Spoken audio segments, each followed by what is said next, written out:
78 ఏళ్ల భారతదేశం ఎవరి నుండి సాధించారు? ఎవరికి స్వాతంత్రం వచ్చింది? అర్ధరాత్రి మహిళ ఒంటరిగా ధైర్యంగా నడిచినప్పుడే దేశానికి నిజమైన స్వాతంత్రం అని గాంధీజీ మాటలు ఎప్పటికీ నిజమవుతాయి. అర్ధరాత్రి సంగతి దేవుడి ఎరుగు. కనీసం పగటిపూట అయిన స్వాతంత్రం ఉందా? గర్భస్థ శిశువు నుండి పండు ముసలి వరకు ఎక్కడ కనిపించిన మహిళలను వేధిస్తుంటే దేశం ఏ విధంగా పురోగతి సాధిస్తుంది? ఎన్సీఆర్బీ లెక్కల ప్రకారం కలకత్తా అనేది దాదాపు 2 సంవత్సరాలుగా సేఫెస్ట్ సిటీగా ఉంది. అటువంటి సేఫెస్ట్ సిటీలో ఇటువంటి నిర్భయ వంటి సంఘటన జరిగిందంటే ఏ విధంగా సేఫెస్ట్ సిటీ అని ఎన్సీఆర్బీ చెప్పింది. ప్రజలను రక్షించాల్సిన ప్రభుత్వాలే ప్రజలతో కలిసి పోరాడుతుంటే ఇంకా ప్రజాస్వామ్యం ఎందుకు? ప్రజాప్రతినిధులు ఎందుకు? మహిళా పురోగతిలోనే నేను దేశం యొక్క పురోగతిని చూస్తానని చెప్పిన అంబేద్కర్ మాటలను ఇక్కడ మనం అందరం గుర్తు చేసుకోవాలి. 5వ అతిపెద్ద ఆర్థిక వ్యవస్థగాను స్టాక్ మార్కెట్లో 4th ప్లేస్లో ఉన్నామని గొప్పలు చెప్పుకుంటున్న ప్రభుత్వాలన్నీ కూడా కళ్ళు తెరిచే సమయం ఆసన్నమైంది.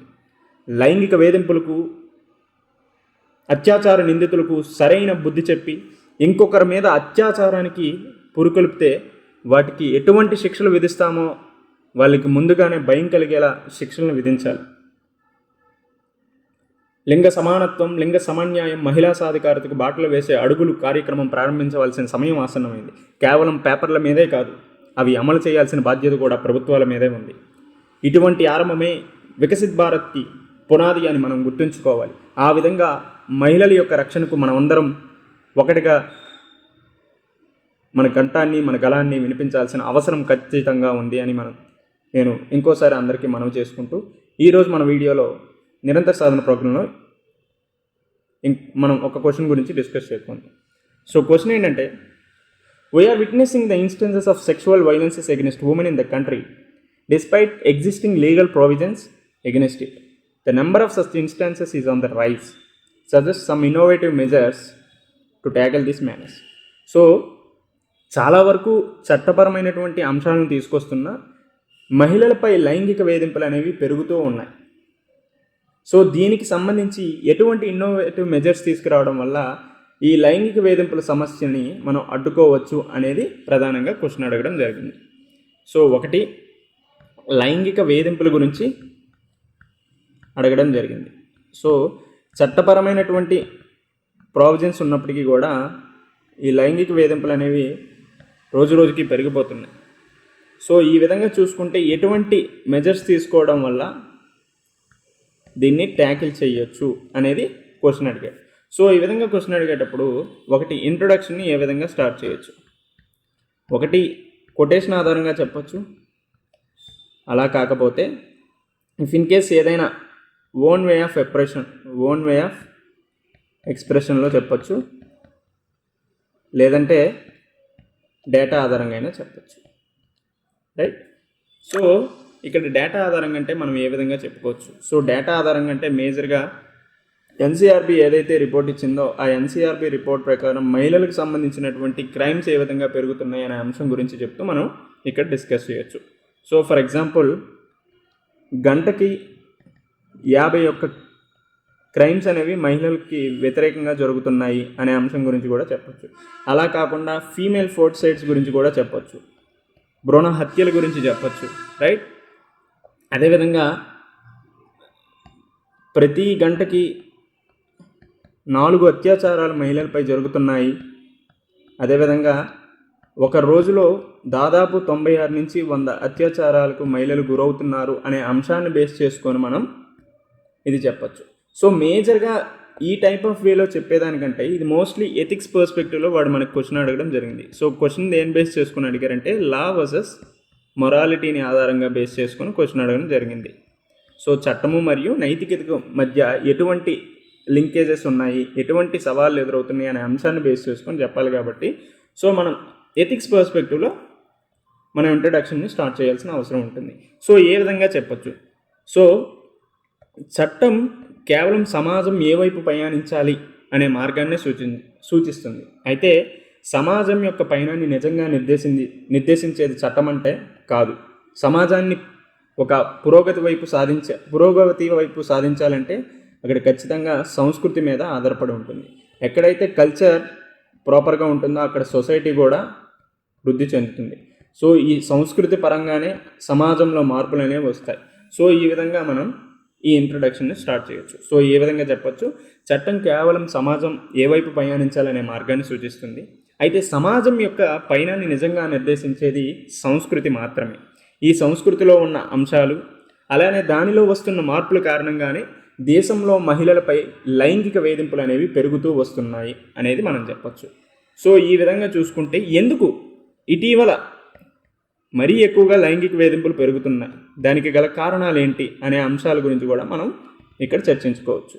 సో మేజర్గా ఏంటి, భారతీయ సమాజంలో మనది ప్రధానమైనటువంటి ఒక లక్షణం ఉంటుంది. సో మనది పితృస్వామ్య భావజాలంతో కూడినటువంటి ఒక లక్షణంగా ఉన్నది. So patriarchal dominated society. So ఈ పేట్రియార్కల్ డామినేటెడ్ సొసైటీలో మేల్ డామినెన్స్ అనేది చాలా ఎక్కువగా ఉంటుంది.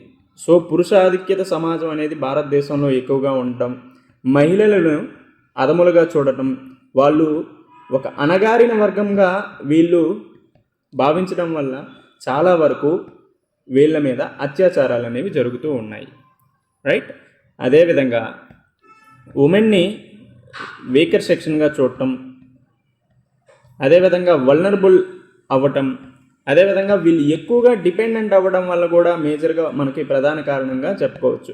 సో ఫర్ ఎగ్జాంపుల్ సోషల్ ఎంపవర్మెంట్లో అవ్వచ్చు, పొలిటికల్ ఎంపవర్మెంట్లో అవ్వచ్చు, లేదంటే ఎకనామిక్ ఎంపవర్మెంట్ పరంగా వీళ్ళు చాలా తక్కువ స్థాయిలో ఉండటం వల్ల వీళ్ళ మీద లైంగిక వేధింపులు అవ్వచ్చు, ఇతరతర అనేక అంశాలు కూడా జరుగుతున్నాయి. ఫర్ ఎగ్జాంపుల్ గృహహింస తీసుకోండి.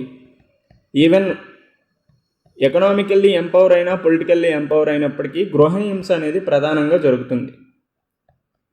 రైట్. అదేవిధంగా డౌరీ రిలేటెడ్ ఇష్యూస్ కూడా చాలా ఎక్కువగా చూస్తున్నాం. సో ఈ విధంగా ఉమెన్ని వీకర్ సెక్షన్గా, వల్నరబుల్ సెక్షన్స్గా, మోర్ డిపెండెంట్గా ఉండటం వల్ల ఈ విధమైనటువంటి సమస్యలు ఎదురవుతున్నాయి. సో ఇది ఒక మేజర్ కారణంగా చెప్పచ్చు. అదేవిధంగా విద్యా వ్యవస్థలో మార్పులు కూడా మనం దీనికి కారణంగా చెప్పవచ్చు. సో విద్యా వ్యవస్థలు మోస్ట్లీ మెటీరియలిస్టిక్ టెండెన్సీని ఆధారంగా చేసుకుని వెళ్తున్నాయి. సో భౌతికవాదాన్ని ఆధారంగా చేసుకుని వెళ్ళటం వల్ల విద్యా వ్యవస్థలో విలువలు అనేవి లేకుండా పోతుంది. సో మనుషులందరూ కూడా ఈ మధ్యన ఎలా తయారవుతున్నారంటే నాలెడ్జ్ వితౌట్ క్యారెక్టర్గా ఉంటున్నారు అందరూ. నాలెడ్జ్ వితౌట్ క్యారెక్టర్ అంటే శీలం లేకుండా విజ్ఞానాన్ని సంపాదిస్తే అది మనిషిని ఒక భూతంలా తయారు చేస్తుంది, అంతేగాని ఆ మనిషి వల్ల సమాజానికి పురోగతికి ఏ విధమైనటువంటి అవసరం కూడా ఉండదు. సో ఈ విధంగా మనుషులు తయారైనప్పుడే మనకి హిట్లర్, దుర్యోధను లాంటి మనుషులు తయారవుతారు.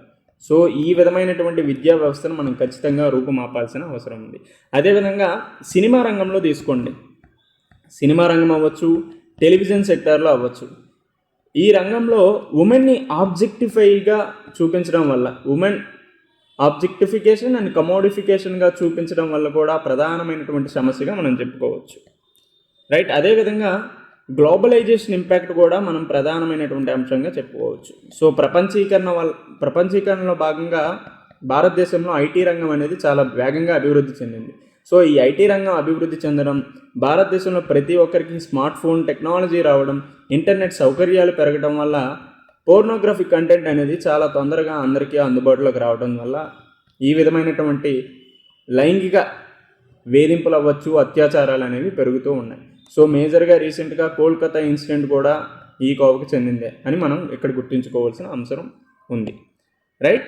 సో ఈ విధంగా ఎందుకు పెరుగుతున్నాయి అనే అంశం గురించి చర్చించుకున్న తర్వాత మేజర్గా మనకు వాడు క్వశ్చన్లో ఏమడిగాడో దాని గురించి మనం డిస్కస్ చేయాలి.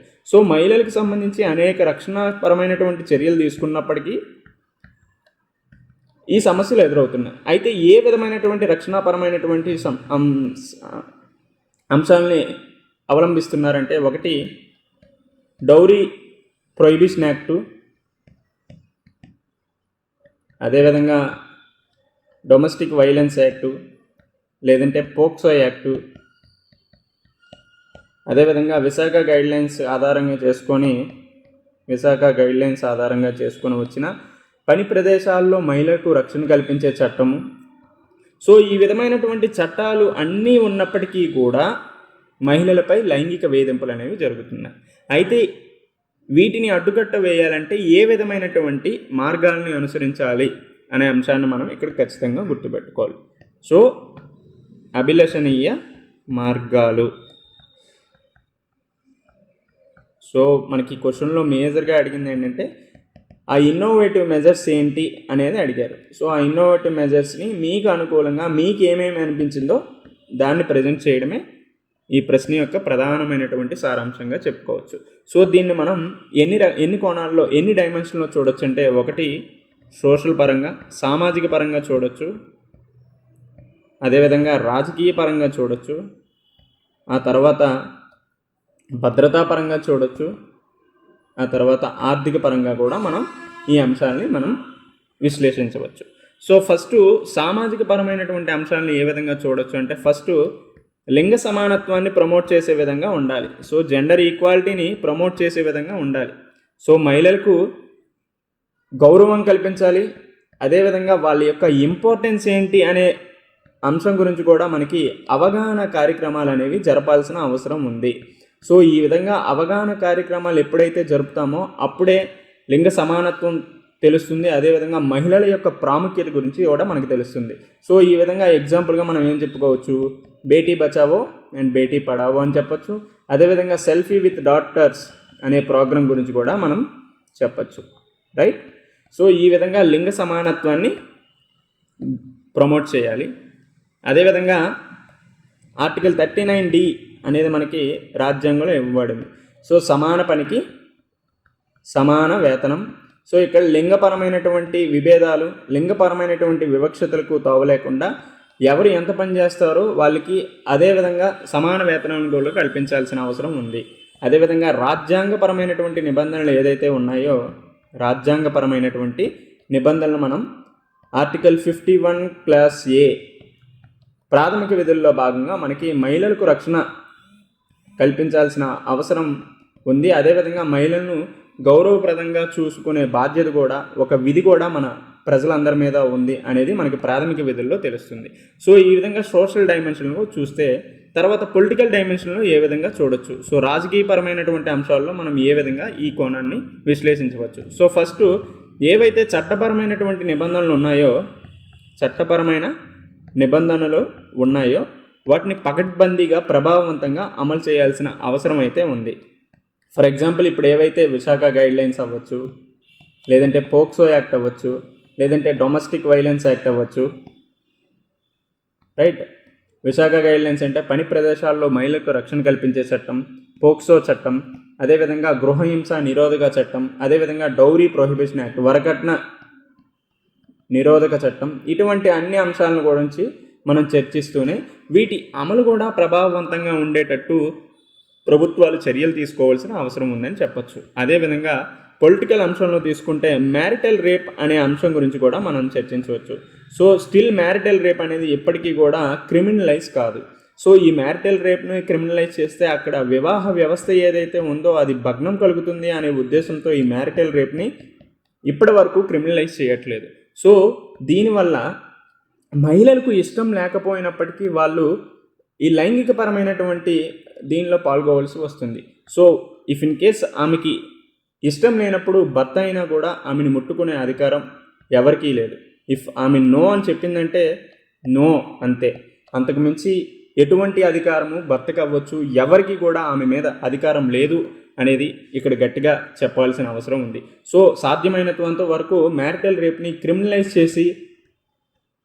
చేయాలి. అదేవిధంగా దానికి అనుగుణంగా ఒక స్పెషల్ యాక్ట్ అనేది కూడా తీసుకురావాల్సిన అవసరం అయితే ప్రస్తుత సమాజంలో ఉంది.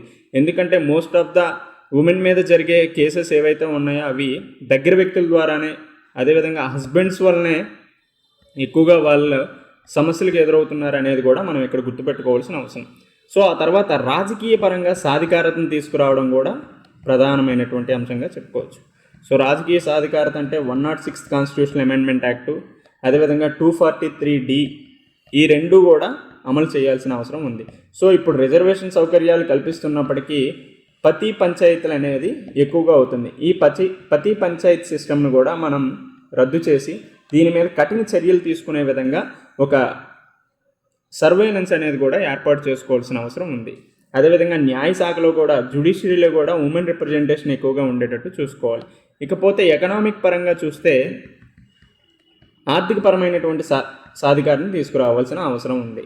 ఆర్థికపరమైనటువంటి సాధికారతను తీసుకురావాల్సిన అవసరం ఉంది. సో మేజర్గా ఎస్హెచ్జిస్ని ప్రమోట్ చేయాలి. సో దీంట్లో భాగంగా తెలంగాణలో మహిళా శక్తి అనే పథకాన్ని తీసుకురావడం వల్ల ఎస్హెచ్జిస్లో ఎవరైతే ఉన్నారో వాళ్ళని లక్షాధికారం చేయడమే ప్రధాన లక్ష్యంగా చేసుకోవడం జరిగింది. సో ఈ విధమైనటువంటి కార్యక్రమాలు చేయడం వల్ల మహిళలను ఆర్థిక సాధికారత తీసుకొచ్చే విధంగా మనం ఇది చేయొచ్చు. అదేవిధంగా ఇప్పుడు ఇవే కాకుండా కొన్ని మిస్లీనియస్ అనే అంశాల గురించి కూడా చెప్పొచ్చు. సో పని ప్రదేశాల్లో సీసీటీవీ కెమెరాస్ పెట్టడం, సో దీనివల్ల వాళ్ళకి రక్షణ అనేది ఖచ్చితంగా ఉంటుంది. ఇప్పుడు ఏదైతే కోల్కతా ఇన్సిడెంట్ జరిగిందో అక్కడ సీసీటీవీ సర్వైలెన్స్ సరిగ్గా లేకపోవడం వల్ల చాలా సమస్యలు ఎదురయ్యాయి. అదేవిధంగా ఎప్పుడైనా పోలీస్ ఫ్రెండ్లీ అనేది చాలా అవసరం. పోలీస్ ఫ్రెండ్లీగా ఉండాలి.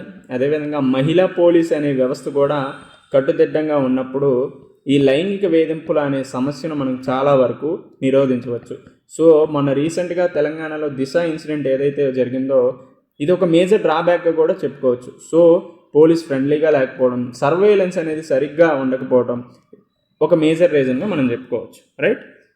అదేవిధంగా మహిళలను కించపరిచేలా, అగౌరవపరిచేలా ఏ విధమైనటువంటి అంశాలు వస్తే వాటి మీద ఖచ్చితంగా నియంత్రణలు తీసుకొచ్చే విధంగా ప్రభుత్వాలు చర్యలు తీసుకోవాలి. సో ఈ విధమైనటువంటి చర్యలు తీసుకోవడం వల్ల మహిళలపై ప్రస్తుతం ఏ విధమైతే లైంగిక వేధింపులు జరుగుతున్నాయో వాటన్నిటినీ కూడా అడ్డుకట్ట వేయచ్చు.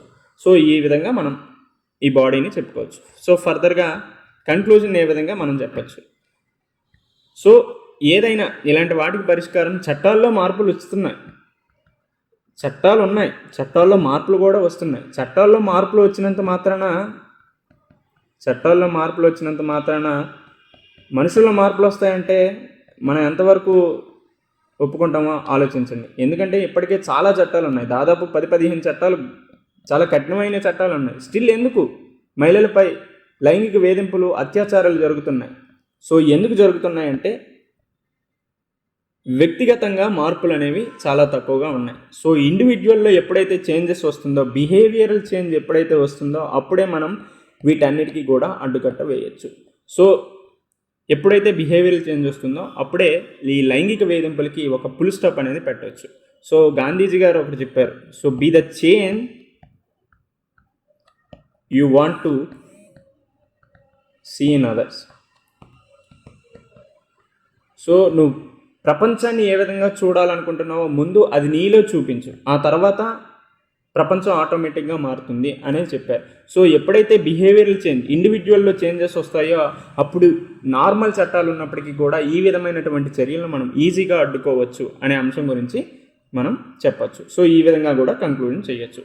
సో ఇది ఈరోజు వీడియో. సో మళ్ళీ నెక్స్ట్ వీడియోతో మళ్ళీ రేపు కలుసుకుందాం. Until then bye.